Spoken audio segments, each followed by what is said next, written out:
کیا آپ جانتے ہیں کہ اسلام کی سب سے اہم عبادت روزہ یعنی صوم کا لفظ کبھی انسانوں کے لیے نہیں بلکہ عرب گھوڑوں کے لیے استعمال ہوتا تھا۔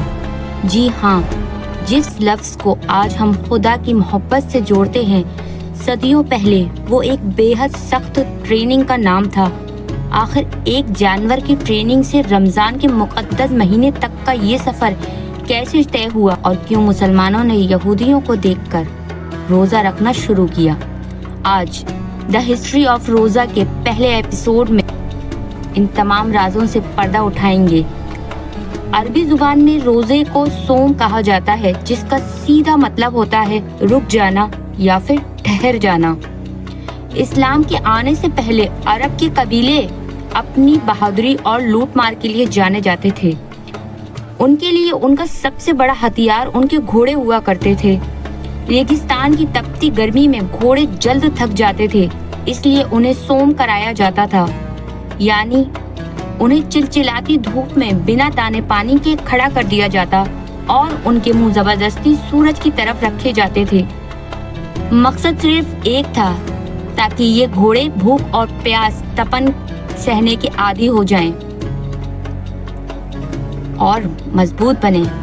اللہ سبحانہ و تعالیٰ نے بعد میں اسی لفظ کو مومنوں کے لیے چن لیا، لیکن کہیں لوٹ پاٹ اور مارا کاٹی کے لیے نہیں بلکہ اپنی نفس سے لڑنے کے لیے۔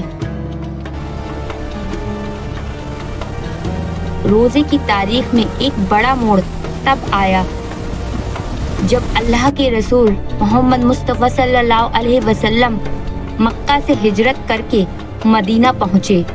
وہاں آپ نے دیکھا کہ یہودی قوم محرم کی 10 تاریخ کو عاشورہ کا روزہ رکھ رہی ہے۔ جب آپ نے اس کی وجہ پوچھی تو پتہ چلا کہ اسی دن اللہ سبحانہ و تعالیٰ نے حضرت موسیٰ علیہ السلام اور ان کی قوم کو فرعون کے ظلم سے آزاد کیا تھا۔ تب نبی کریم صلی اللہ علیہ وسلم نے فرمایا، موسیٰ علیہ السلام کی وراثت پر ہمارا حق زیادہ ہے۔ یہیں سے مسلمانوں کے لیے عاشورہ کا روزہ شروع ہوا، لیکن اپنی پہچان یہودیوں سے الگ رکھنے کے لیے حکم دیا گیا کہ صرف ایک نہیں بلکہ 2 روزے یعنی 9 اور 10 محرم کا روزہ رکھا جائے۔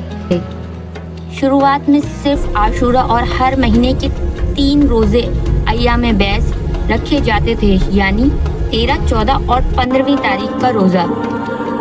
لیکن ہجرت کے دوسرے سال شعبان کے مہینے میں قرآن کی وہ مشہور آیت نازل ہوئی،